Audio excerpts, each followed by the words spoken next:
Saya baru saja mendarat di luar kota ya, tetapi insya Allah baliknya juga besok.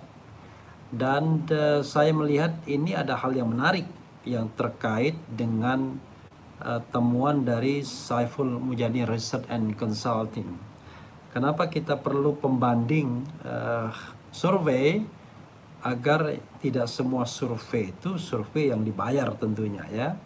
Kita ingin survei yang lebih kredibel, dan survei tersebut adalah survei yang dilakukan oleh oleh Saiful Mujani Research and Consulting. Oke, by the way, di mana saya live ini ya? Mungkin di channel satunya ya, tidak, karena saya punya 4 channel ya yang saya aktifkan. Ya, sahabat sekalian, coba kita lihat ini ya. Pastinya menarik untuk melihat bagaimana temuan dari Saiful Mujani Research and Consulting. Oh ya, ini ya. 10 tahun Jokowi langgar konstitusi. Coba kita lihat ya. Sayangnya rupanya ada sedikit. Oke ya, begitu ya saudara sekalian. Oke, coba kita lihat ya. Oke, coba kita lihat. Belum apa-apa sudah ada buzzer. Luar biasa buzzer ini. Kayaknya sekarang ini lagi tinggi-tingginya dana untuk buzzer ya. Ini ada seorang teman bilang sedih dan pilu lihat makhluk-makhluk pengisi kabinet katanya. Tapi ya seorang teman mengatakan demikian. Lah itulah orang yang terbaik menurut versinya Prabowo dan Mulyono kan. Versi Prabowo dan versi Mulyono ya, versi Jokowi. Karena kelihatan yang membangun kabinet itu 2 orang itu kelihatannya. Makanya tidak heran ada 17 menteri yang kemudian masih dipakai di era Prabowo. Sobat semuanya, coba kita lihat ya.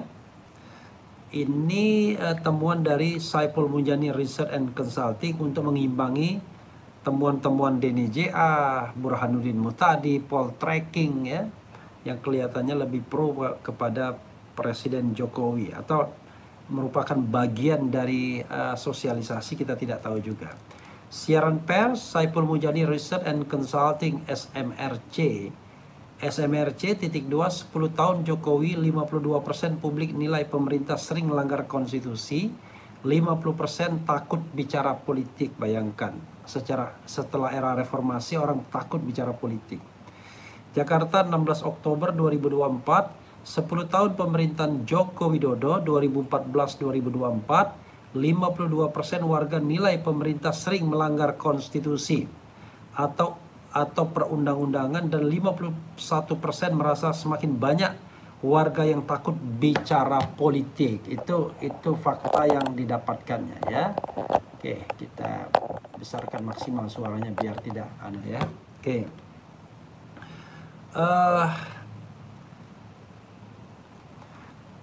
Jakarta 16 Oktober 2024, 10 tahun pemerintahan Joko Widodo 2014-2024, 52% warga nilai pemerintah sering melanggar konstitusi atau perundang-undangan, dan 51% merasa semakin banyak warga yang takut bicara politik. Demikian temuan survei Saiful Mujani Research and Consulting SMRC Oktober 2024. Hasil survei tersebut disampaikan pendiri SMRC Profesor Saiful Mujani dalam program Bedah Politik di kanal YouTube SMRC TV pada Senin 15 Oktober.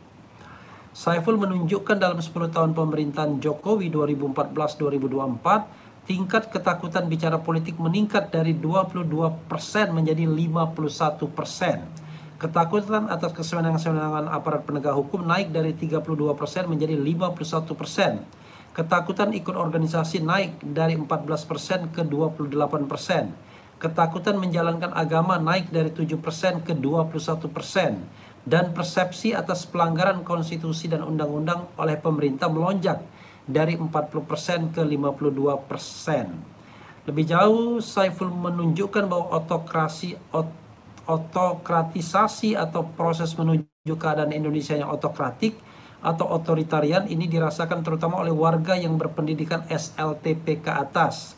Ada 51% warga yang berpendidikan perguruan tinggi yang menyatakan selalu atau sangat sering sekarang masyarakat takut bicara soal politik. Sementara hanya 43% warga berpendidikan SD yang menyatakan demikian.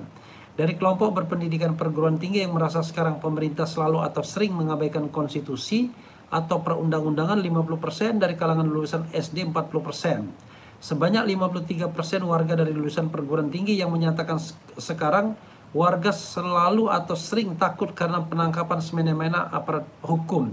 Dari kelompok lulusan SD hanya 46%. Sementara untuk pertanyaan tentang ikut organisasi dan melaksanakan ajaran agama, tidak terlihat perbedaan respons yang mencolok dari tingkat pendidikan yang berbeda. Penilaian atas kondisi demokrasi yang disampaikan Saiful Mujani berasal dari hasil survei nasional 10 tahun terakhir yang dilakukan Saiful Mujani Research and Consulting. Survei terakhir dilaksanakan 8-11 Oktober 2024. Metode survei ini adalah multi-stage random sampling dengan jumlah sampel valid 994 dengan margin of error plus minus 3,2% pada tingkat kepercayaan 95%. Wawancara dilakukan lewat tatap muka oleh pewawancara terlatih dengan responden. Menurut Saiful, data-data ini menunjukkan gejala menurunnya kualitas demokrasi di Indonesia di masa pemerintahan Joko Widodo. Menurutnya, kinerja demokrasi dari demokrasi yang hampir terkonsolidasi sebelum Presiden Jokowi memimpin menjadi otokrat atau otoritarianisme telah terjadi. Terutama pada 5 tahun terakhir Indonesia di bawah kepemimpinannya, ungkap guru besar ilmu politik Universitas Islam Negeri Jakarta tersebut. Saiful menjelaskan bahwa otokratisasi atau proses Indonesia menjadi negara otokrat atau otoritarian ini juga ditunjukkan oleh penilaian ahli Indonesia yang dihimpun FIDEM tentang memburuknya indeks demokrasi elektoral, pengawasan pemerintah, kesetaraan tiap warga di muka hukum, dan perlindungan terhadap minoritas. Pada 2004 dalam skala 0 sampai 1, di mana 0 sangat buruk dan 1 sangat baik, indeks demokrasi elektoral Indonesia menurut FIDEM ada di angka 0,7. Angka ini relatif stabil di masa pemerintahan Susilo Bambang Yudhoyono, di mana pada 2014 skor demokrasi elektoral Indonesia ada di angka 0,67. Angka kemudian menurun sepanjang pemerintahan Joko Widodo 0,6 di 2019 dan 0,54 pada 2023. Pada komponen liberal, skor Indonesia bergerak dari 0,53 di 2004, 0,52 pada 2014, menurun menjadi 0,46 pada 2019 dan terus merosot menjadi 0,36 pada 2024. Kesimpulannya adalah sering terjadi kemerosotan demokrasi selama pemerintahan Joko Widodo, atau dalam bahasa FIDEM, Indonesia sedang mengalami otokratisasi pungkasnya. Ya, sahabat sekalian, ya, kalau kita makhluk yang peduli dengan perkembangan demokrasi di Indonesia, inilah yang terjadi akhir-akhir ini, ya, bahwa negara ini menuju otokratisasi, menuju negara yang otoritarian.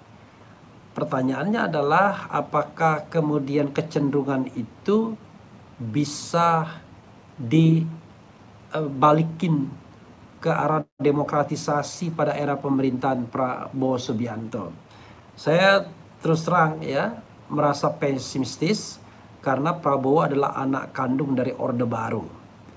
Kendati demikian, ya, saya selalu berharap sebagai warga negara yang baik, mudah-mudahan Prabowo Subianto tidak seperti mertuanya Soeharto, dan tentu saja tidak seperti koleganya atau teman akrabnya saat ini, yaitu Joko Widodo. Apakah itu akan terlaksana atau tidak? Saya terus terang tidak terlalu paham, ya, bukan tidak terlalu paham. Kalau mau jujur, ya, takut saya dengan kecenderungan otokratisasi Jokowi yang akan dilanjutkan oleh Prabowo, dan kemudian tidak ada kontrolnya dari kekuatan-kekuatan di sekitar state karena semuanya ingin mendapatkan kue kekuasaan, ya, mendapatkan kenikmatan, sementara tidak terlalu peduli dengan perkembangan demokrasi kita ke depan. Nah, ini yang saya khawatirkan, ya. Tokoh-tokoh ketua-ketua umum partai politik yang masuk dalam pemerintahan Prabowo Subianto hanyalah seorang yes man, hanya orang yang nurut saja kepada apa yang disampaikan Prabowo. Khawatirnya begitu, tapi mudah-mudahan tidak demikian. Mudah-mudahan mereka menjadi balancer. Kita tahu ya, tidak akan ada oposisi dalam pemerintahan Presiden Prabowo. Saya tidak tahu pragmatisme apa yang melingkupi partai-partai politik tersebut. Tapi sekarang ya, kita merasa bahwa tidak ada yang benar-benar memperjuangkan rakyat dan demokrasi ke depan. Yang ada adalah rebutan kue, rebutan anggaran, rebutan kenikmatan, rebutan kekuasaan. Saling cakar untuk mendapatkan kesempatan, ya. Begitu sobat RH sekalian, ya.